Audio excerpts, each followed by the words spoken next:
4x4 Oral parity is a case where you have one edge flipped, which would otherwise be impossible to solve on a normal 3x3. And today I'm going to show you how you can solve this case completely rotationless. If you're learning parity for the first time, you should start off by realizing that every second move in the algorithm is a double move.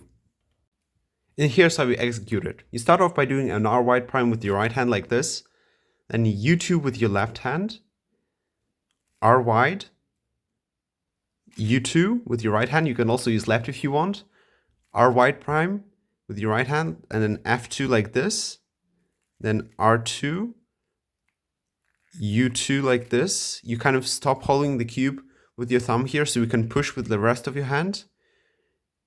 U2, then you start holding it again to do an R wide prime, U2, regrip, F2, R wide 2, and then the last F2 you could do it as a D2 like this, or you could do it as an F2 if you regrip again.